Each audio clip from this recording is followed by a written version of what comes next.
بسم اللہ الرحمن الرحیم الحمد للہ الذی انزل الکتاب علی عبدہ. مالک کے نام سے شروع کرتے ہیں جو بہت مہربان ہے، نہایت رحم کرنے والا ہے. ہمارے سب کاموں کی ابتدا اسی کے نام سے ہوتی ہے. آج کی اس مجلس میں ہمارے دوستوں نے مجھے ایک سبجیکٹ دیا ہے، ایک وشے دیا ہے، اسلام کا معاشی نظام، یعنی اسلام کی ارتھ ویوستھا. لوگوں کی جو مالی ضرورتیں ہیں،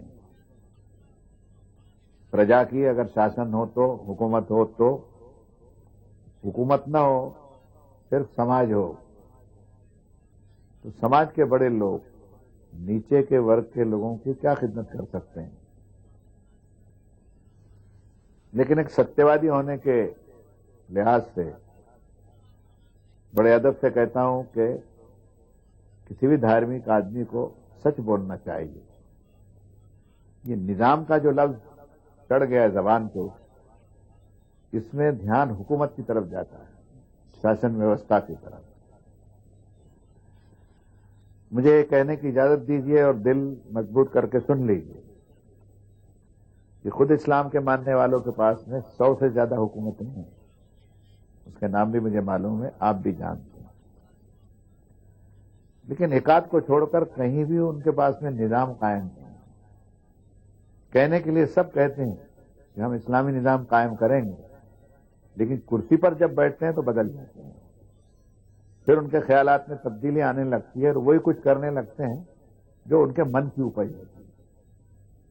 اس لیے آج میں آپ سے سمبودھن کرنے کے لیے، خطاب کرنے کے لیے اسلام کا جو مالیاتی طرز ہے، اس کا جو نقطہ نظر ہے، درشٹیکون ہے، قرآن اور حدیث کی روشنی میں بیان کرنے کی کوشش کروں گا. اول تو اسلام کا معنی سمجھ لیے جائے. اسلام کے اصل معنی ہے سلامتی، امن، پیس.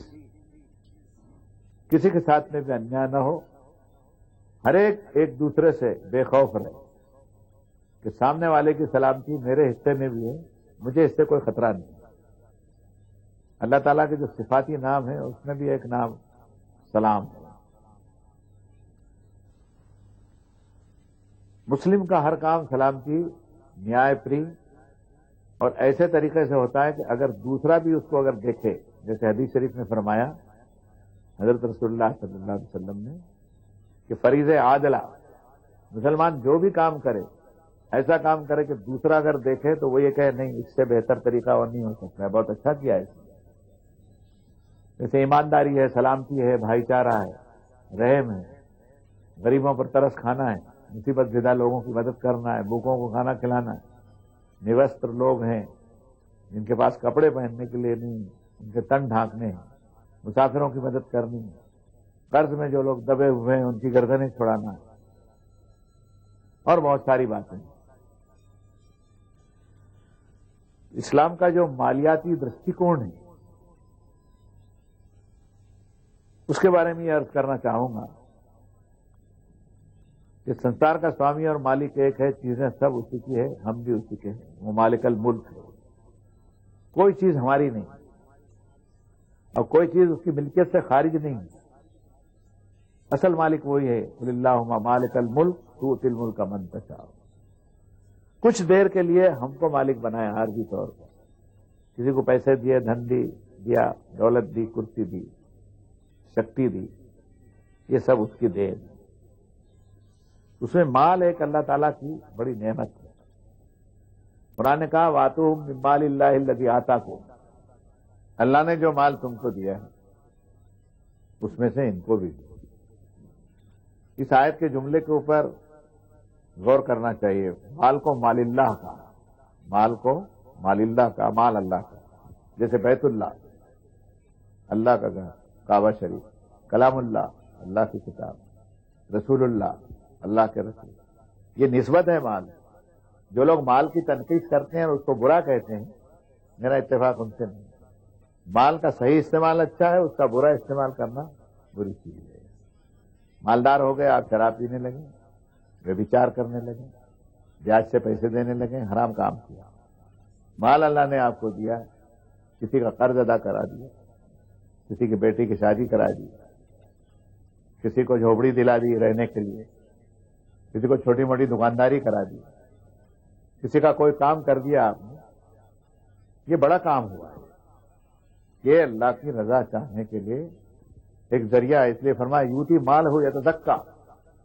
مومن جو ہے وہ اپنا مال اللہ کے راستے میں دوسروں کو دیتا ہے کہ ستھرا پن آ جائے اس کے مال میں، اس کے تزکیہ آ جائے، اس کے مال میں پوترتا آ جائے. اب یہ کہنا چاہیں گے کہ دنیا میں اس کے دو راستے ہیں. ایک راستہ تو شاسن کا ہے، حکومت کا ہے، گورنمنٹ کا ہے، اور ایک راستہ ویکتیگت ہے اور سماجک ہے، یعنی شخصی ہے. موجودہ دور کے اندر جو لوگ معیشت کی بات کرتے ہیں ان کے دماغ میں حکومت کا ایک خط سوار ہوتا ہے کہ ہم حکومت قائم کر لیں. سینکڑوں حکومتیں جب موجود ہیں تو اس میں سے کسی ایک دو حکومت کے اندر اس کا تجربہ کرنا چاہیے. دیکھو یہ ہمارا مالیاتی نظام ہے اور اس میں ہم نے غریبی کے مسئلے کو حل کر لیا. قرضدار کوئی نہیں رہا، بھوکا کوئی مر نہیں رہا ہے، بیماروں کے علاج برابر ہو رہے ہیں، لوگوں کی ضرورتیں پوری ہو رہی، روزی کسی کو کم مل رہی ہے، کسی کو زیادہ مل رہی ہے، لیکن کوئی شخص بھوکا نہیں مرتا، کوئی شخص یہاں پر قرض کے بوجھ سے دبا ہوا نہیں. علاج کی ساری سہولتیں جو ہیں سرکار نے مہیا کی ہیں. یہ کام کرنے کے تھے. مسلمانوں سے کہتا ہوں تم پر لازم تھا کہ تم ترکی میں، تم مصر میں، سعودی عرب کی بات نہیں کہتا کہ کسی درجے میں یہ چیز وہاں قائم ہے، لیکن کوئی یہ کہے کہ پورے طور پر قرآن و سنت کے اوپر وہاں قائم ہے، میں یہ نہیں سمجھتا. آدھا پونا وہاں بھی. پچھلے 100 سال کے اندر جتنی تحریکیں اٹھی انہوں نے مالیاتی نظام کا بہت ہنگامہ کیا، لیکن جب تھیوری وجود میں آئی، متشکل ہونے لگی اور سلطنتیں بننے لگے تو پھر سیکولرزم اور فلانا ازم ایسا کر کے انہوں نے اس کو کئی ڈھنگ کے اوپر اس کو موڑ دیا. میں اس وقت یہ کہنا چاہوں گا کہ سلطنت اگر ہمارے پاس میں نہیں ہے تو سماج مر تھوڑی گئے. ویکتی تو زندہ ہے نا. ویکتی سے سماج ہے، سماج سے حکومت ہے. اسلام نے نشانہ ویکتی کو بنایا، یعنی شخصیت کو، آدمی کو بنایا. اس سے کہا کہ یہ مال تیرے پاس ہے. مثلاً ایک آیت پڑھتا ہوں، قارون کا نام آپ نے سنا ہوگا. یہ بہت بڑے ٹھیکیدار اور بہت بڑے پیسے والے آدمی تھے. حضرت موسیٰ کے چچازاد بھائی بھی مفسرین نے ان کو بتایا. اتنا مالدار تھا، اتنا مالدار تھا کہ قرآن نے کہا کہ وَآتَيْنَاهُ مِنَ الْكُنُوزِ مَا إِنَّ مَفَاتِحَهُ لَتَنُوءُ بِالْعُصْبَةِ أُولِي الْقُوَّةِ. اتنے خزانے ہم کو دیے تھے کہ ان خزانوں کی چابیاں اتنی وزندار ہوتی تھی کہ بڑی بڑی جماعتیں اٹھاتے اٹھاتے تھک جاتی تھی. آپ اندازہ لگا سکتے ہیں کروڑوں اربوں خربوں، یعنی آج کے زمانے میں ڈالر تو نہیں کہہ سکتے، لیکن اس زمانے میں جو سکہ ہوگا اور جو سادن ہوگا. حضرت موسیٰ کے لوگوں نے اس کو اترانے پر اور اس نے اپنے مال کا ڈیکوریشن کرنا اور دھونس جمانا اور اس کو فضول خرچ کرنے کا جو اس نے راستہ اختیار کیا تھا، اس نے ان کو منع کیا. منع کرتے وقت جو ایک اصل بات کہی ہے اسی کا میں سہارا لیتا ہوں، پورا قصہ نہیں بتا سکوں گا.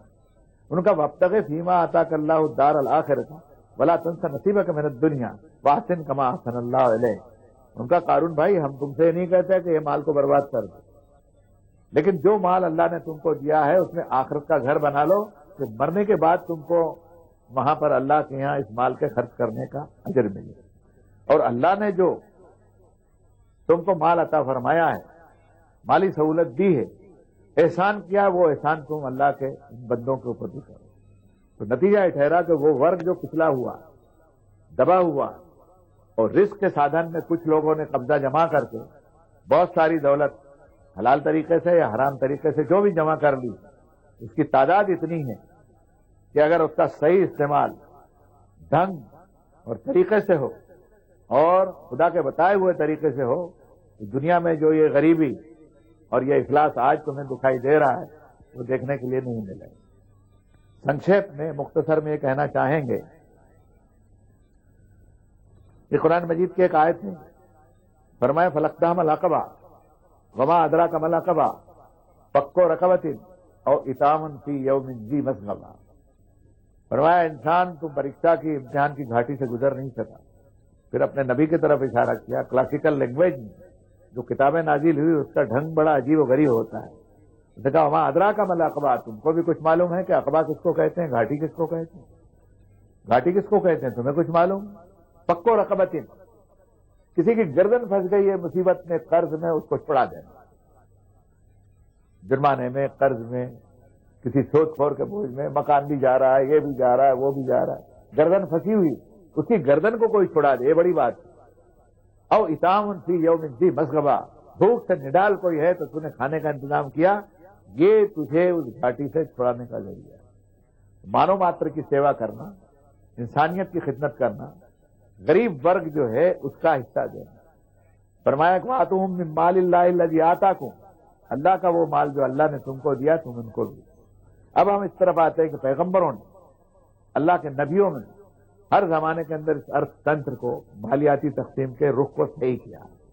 شاسن ہو تب بھی، حکومت نہ ہو تب بھی. کوئی ضروری نہیں کہ شاسن ہو تبھی ہم نیکیوں کو کر سکتے ہیں، نہیں، شاسن نہ ہو ہمارے پاس میں تو بھی ہم سماجی طرز کے اوپر ہم اپنے غریب بھائیوں کے مسئلے کو حل کر سکتے ہیں. میں ایک بڑے عالم کے قول کا سہارا لیتا ہوں. انہوں نے بہت اچھی بات کہی، وشلیشن کیا، اس کی تفصیل بتائی کہ دو طریقے ہیں، ایک اختیاری ہے ایک غیر اختیاری. شریعت کے دو طریقے ہیں، ایک اختیاری ہے ایک غیر اختیاری. جیسے بھوکوں کو کھانا کھلائیے، غریبوں کی مدد کیجیے، زکوٰۃ نکالیے، 5 وقتی نماز پڑھیے، توبہ کیجیے، استغفار کیجیے گناہوں سے، رات میں اپنے مالک کے سامنے روئیے، اپنے غلطیوں کی معافی مانگیے، غریبوں کی مدد کیجیے، ماں باپ کی خدمت کیجیے، بیواؤں کی دستگیر کیجیے، ودواؤں کے سر پر دوپٹہ ڈالیے. اس میں حکومت کی ضرورت نہیں ہے، اس میں تو ویکتی اور سماج جو ہے وہ کر سکتا ہے. یہ ہمارے اختیار ہے. چوروں کے ہاتھ کاٹیے، بدکاروں کو سزا دیجیے، کوڑے برسائیے، یہ اختیار میں ہمارے نہیں ہیں، اس لیے ہم پر یہ کرنا ضروری نہیں. تو میں یہ کہنا چاہتا تھا کہ جو لوگ اس اختیاری اور غیر اختیاری کو گدمج کر دیتے ہیں، نہ وہ ادھر کے رہتے ہیں نہ ادھر کے رہتے ہیں. اس لیے ان دونوں چیزوں کو الگ رکھ کر کے سوچنا چاہیے. ایک تو شاسن تنتر کو، اس طریقے کو اختیار کرنا جو پیغمبروں نے کہا ہے، اور دوسرے یہ کہ اگر یہ سمبھو اور پاسبل نہیں ہے تو سماج کو پیغمبروں نے جو حکم دیا وہ ہم نے کرنا چاہیے. آج میں یہ کہنا چاہوں گا کہ اس وقت مسلمانوں کی سینکڑوں سلطنتیں ہونے کے باوجود ایک آدھ دو کو آدھی پونی چھوڑ کر کے کہیں بھی ان کو شریعت کے بارے میں کوئی خیال نہیں ہے، بلکہ میں تو کہتا ہوں جانتے بھی نہیں ہیں. میں جب قرآن شریف پڑھتا ہوں کھلی آنکھوں سے تو مجھے لگتا ہے کہ اگلے کو اس کا علم نہیں. آپ پڑھیں گے تو آپ بھی اس نتیجے کو پہنچیں. اس کا مطلب یہ نہیں کہ میں ہی قرآن جانتا ہوں، لیکن یہ کہ جب ایک چیز کے اوپر پردہ پڑ گیا، اس کے جاننے والے بالکل کم ہو گئے تو ایسا بھاس ہوتا ہے کہ سامنے والا جو ہے اس کو جانتا نہیں. بیچ میں کبھی موقع ملے گا تو میں اس کو اس تھوڑے سے میں نے آپ کے ٹیلی ویژن کے ٹاک کے اندر اس کو عرض کروں گا. تو میرے بھائیو، اس کا کیا علاج اس نے نکالا؟ روزی اللہ نے ہم کو دی، حلال کی، اس میں حق للسائل والمحروم، مانگنے والا کیا بھی حق ہے، جو مانگنے کے لیے نہیں آتا اس کا بھی حق. تمہارے دروازے کے اوپر جو آیا اس کو بھی کہا جھڑکو مت، لیکن ایک حاجت مند ایسا ہے کہ تمہارے دروازے پہ آنے کی سکت نہیں، تم تک پہنچ نہیں سکتا. ہو قرآن نے، سنت نے اور حدیث نے، وہ اللہ کے رسول نے یہ پریرنا دی سماج کو اور ویکتی کو کہ تو اس کے گھر جا کر کے دیکھ کہ وہ کس مصیبت کے اندر ہے، محروم ہے. مانگنے والے کا ہاتھ ایسا رہتا ہے، تر کانپتا ہے، بڑی ہمت کر کے آپ کے سامنے. اس میں وہ لوگ نہیں آتے جو سوال کرنے کے عادی ہو جاتے ہیں، لیکن جو سوال کرنے کا عادی نہیں ہوتا ہے اس کا بدن کانپنے لگتا ہے کہ سخی ہے کون، یہ دستے سوال کیا جانے وہ سخی ہے یا نہیں، اس کا ہاتھ کانپتا ہے. اس سرمایہ دار کو اور پیسے والے کو جو اس کے پاس میں ہے اس کا کوئی ہدیہ لے کر کے اس کے گھر پہنچے، یہ محروم کی. اب اس میں ایک دھارمک تنتر کے اعتبار سے ایک نظام زکوٰۃ کا لگایا. یہ زکوٰۃ کا پرویژن نماز کے ساتھ قرآن مجید میں کئی جگہ آیا. زکوٰۃ اس کو کہتے ہیں کہ آپ کے پاس جو مال ہے، سونا ہے، چاندی ہے، روپیہ ہے، ویاپار اور تجارت کا مال ہے، اور آپ کا دوسروں کے اوپر قرض ہے، ان سب کا ٹوٹل کیجئے آپ پر قرض ہے وہ اس میں سے اتنا بات کر لیجئے، وضع کر لیجئے، پھر جو بچتا ہے اس کا 40واں حصہ یعنی 2.5 100 میں سے 2.5 روپے، لاکھ میں سے 2500 روپے اتنی زکوٰۃ اس کی ہوتی ہے۔ یہ زکوٰۃ ان لوگوں کا حق ہے جن کا سورہ توبہ کے اندر اللہ تعالیٰ نے ذکر فرمایا، انما الصدقات للفقراء والمساکین والعاملین علیہا والمؤلفۃ قلوبہم وفی الرقاب والغارمین وفی سبیل اللہ وابن السبیل۔ اس کی پوری تفصیل اس آدھے گھنٹے کے ٹاک کے اندر نہیں کہہ سکوں گا، آپ کوئی بھی بھاشانتر کسی بھی قرآن مجید کے ترجمے کو دیکھیں گے تو معلوم ہوگا۔ اب سوال یہ پیدا ہوتا ہے کہ یہ زکوٰۃ کیا سب کو دے سکتے ہیں؟ نہیں، ماں کو نہیں دے سکتے، باپ کو نہیں دے سکتے، اس لیے کہ ان کا سنسکرت کا ایک لفظ استعمال کرتا ہوں، آجیوکوپارجن، انہیں کھانے پینے کی ساری ویوستھا کرنا اولاد کے ذمے ہے۔ میری ماں ہے، میں نے اس کا دودھ پلایا، وہ گلے میں سو کر رات کو سوکھے میں سلایا، 2 بجے رات کو میں روتا تھا، میری پیٹھ تھپتھپاتی تھی، اس کا حق ہے مجھ پر۔ میرے باپ کا بھی حق ہے، جس سے گاڑے پسینے کی کمائی میں نے کھائی ہے، چاہے غریبی میں ہو یا امیری میں ہو، مجھ پر حق ہے۔ میں اپنے بیٹے کو نہیں دے سکتا، اپنی اولاد کو نہیں دوں گا جس کا کوئی مجھ پر حق نہیں۔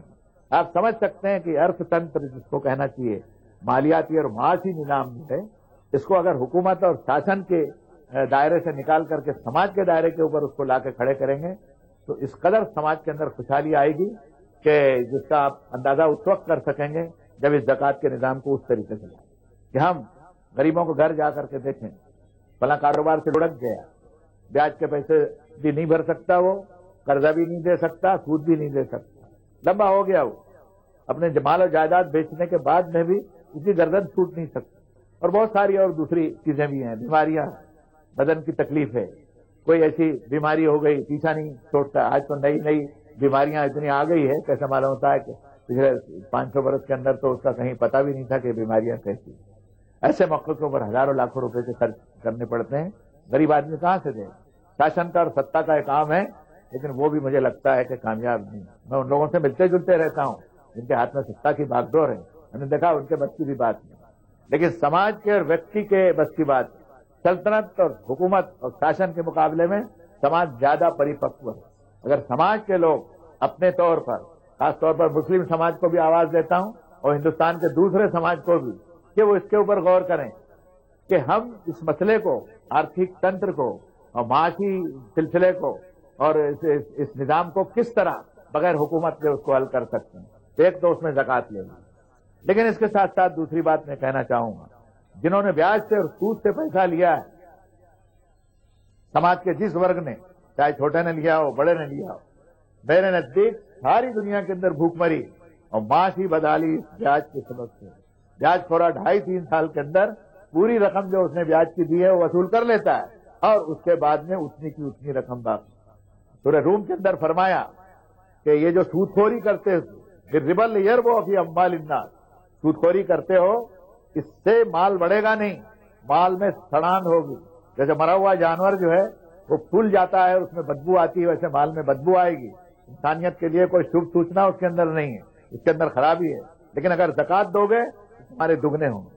زکوٰۃ پر پیغمبروں کی دعا ہے، زکوٰۃ پر اللہ کا، اس سنسار کے سوامی کا وعدہ ہے کہ میں دگنے کروں گا۔ مسلم سماج کے اندر اللہ کا شکر ہے آج بھی ان کے زکوٰۃ کا ٹوٹا پھوٹا جیسا بھی ہے نظام قائم۔ خود اس ملک ہندوستان میں 22 کروڑ مسلمان بستے ہیں اور لاکھوں مدرسے ہیں ہمارے، یتیم بچے، اناتھ، جن کے ماں باپ ان کو پڑھا نہیں سکتے، اسکول میں سرکار ہم سے پیسے لے لیتی ہے، شکشن کر لیتی ہے، لیکن ہمارے بچوں کو پڑھا نہیں سکتی ہے۔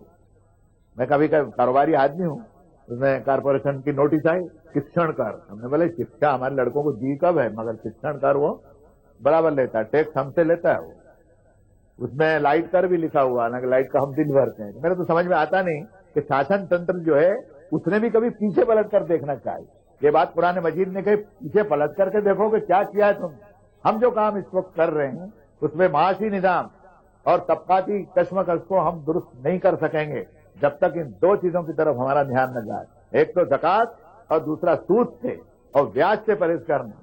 بینکوں کا سود اپنی جگہ کے اوپر، اس کی جو شرح ہے وہ تھوڑی کم ہے، لیکن پلیدی مہاجنی سود جو ہے بعض جگہ 17% کے اوپر۔ میں نے باہر کے غریب ملک کے اندر بنگلہ دیش میں دیکھا 17% بیاج، یعنی 100 روپے اس کو کسان کو اس نے دیے، 83 روپے دیے اور 17 روپے بیاج کے کاٹ، ہر مہینے میں 17 دیا 51۔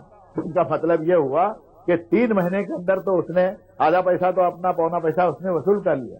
غریب زندہ کیسے رہ سکتا؟ اس لیے غریبی کو ہم جو غریبی ہٹاؤ کہتے ہیں، میرا خیال ہے نعرہ یہ دینا کہ غریبی گھٹاؤ، غریبی کو ہٹاؤ کے بدلے آپ غریبوں کو ہٹانا شروع کر دیں گے، اس سے بہتر ہے کہ غریبی گھٹاؤ۔ غریبی گھٹانے کے یہ 2 سادھن ہیں، لیکن یہ 2 ہی سادھن ہیں ایسا نہیں، قرآن نے ایک اور سادھن بھی بتایا، اس نے کہا ولا تبذر تبذیرا ان المبذرین کانوا اخوان الشیاطین وکان الشیطان لربہ کفورا۔ فضول خرچی مت کرو، ضرورت سے زیادہ چیزوں کے اوپر خرچ مت کرو۔ ایک مکان بنایا آپ نے، فرش بچھا لیجئے، فریج ہے، ٹھنڈا ہے، گرم ہے، بستر ہے، ٹیلی فون ہے، اس میں کوئی حرج نہیں، لیکن بعض لوگوں کو دیکھا 2 لاکھ روپے کے قالین بچھاتے ہیں، لاکھوں روپے کا ڈیکوریشن کرتے ہیں۔ یہ فضول خرچی ہے۔ مانو ماتر کے لیے، انسانی زندگی کے لیے جو چیزیں ضروری ہے اس کے اوپر تمہارا خرچ ہونا چاہیے۔ ناچ گانوں کی محفلوں میں لاکھوں کروڑوں روپے خرچ ہوتے ہیں، چیزوں کا ناش کرتے ہیں۔ پیغمبروں نے کہا چیز کو ویسٹ مت کرو، چیز غریب کے ہاتھ میں دو، چیز اللہ کے نام کے اوپر دو اور اپنی نجات کا دروازہ کھول لو، دنیا میں بھی اور آخرت میں۔ آپ دیکھیں گے ہمارے کتنے تہوار ایسے ہیں جس میں لاکھوں کروڑوں روپیہ جو ہے ہم برباد کرتے ہیں، جو کسی غریب کی دوا سے کام نہیں آتا، اس کے قرض کی ادائیگی میں کام نہیں آتا، اس کے بچوں کی پڑھائی میں کام نہیں آتا، اس کے کپڑوں کے اندر کام نہیں آتا، اس کے مکان کی چھوٹی جھوپڑی کی رہائش کے اندر بھی کام نہیں آتا۔ پیغمبروں نے سارا پروجن کیا۔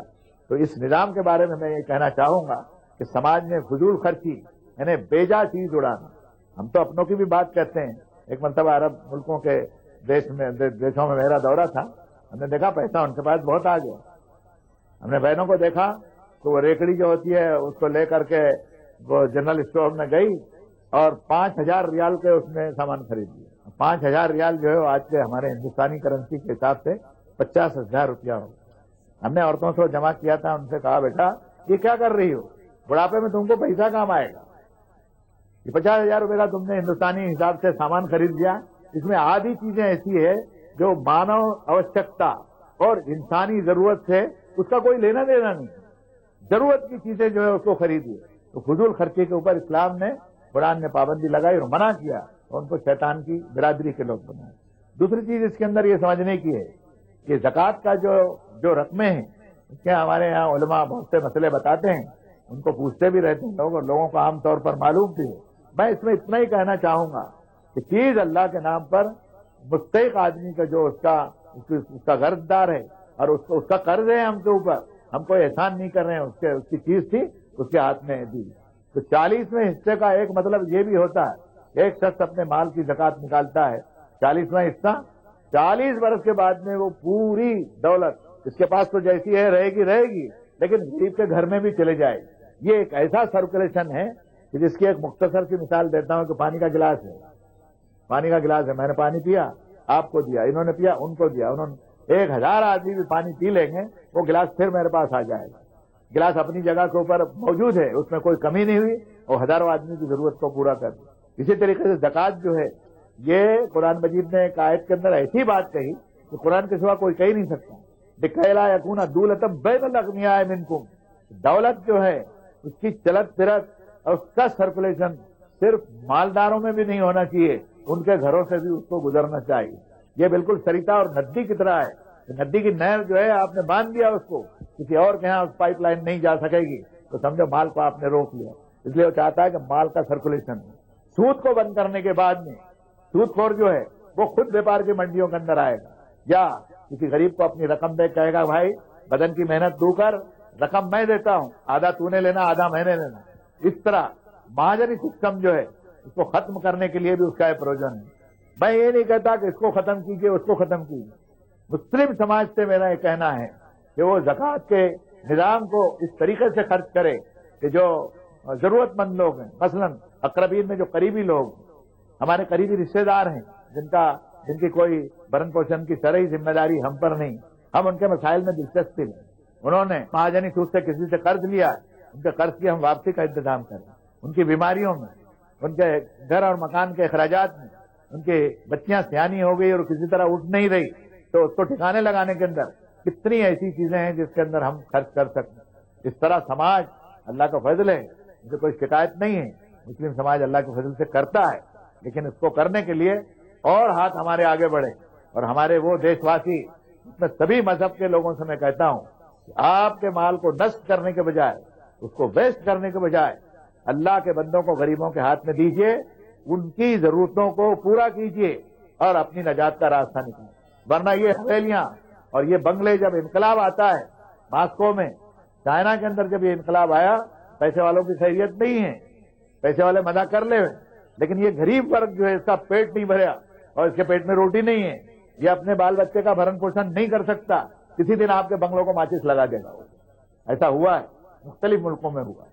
تو خیریت اسی کے اندر ہے کہ ہم مالیاتی نظام جو ہے اس کے بارے میں سیمینار کریں، ہم سوچیں اور اس کے راستے نکالیں، دوسرے بھائی بھی اس میں ہمارا ساتھ دیں، اس لیے کہ کوئی یہ صرف مسلمانوں کا مسئلہ نہیں ہے، دوسری قوموں کے اندر بھی غریبی ہے، اس غریبی کو دور کرنے کے لیے اور اس میں ان کی مدد کرنے کے لیے ہم جو کچھ کر سکتے ہیں اس کے راستے ایک تو زکات سے نکلیں۔ میں کہتا ہوں کہ ہم اس سماج میں ڈھنگ اور طریقے سے کام کریں، زکات کا اور فطرے کا۔ اچھا، اس کے علاوہ صدقات، کوئی گناہ ہو گیا، کوئی قسم کھا لی، توڑ رہا ہے، 10 مسکینوں کو کھانا کھلا، کپڑا پہنا، اپنی عورت کو کچھ الٹی سیدھی بات کہہ دی، فرمایا 60 روزے رکھو، نہیں تو 60 مسکینوں کو، 60 غریبوں کو کھانا کھلاؤ یا اس کو کپڑا پہنا۔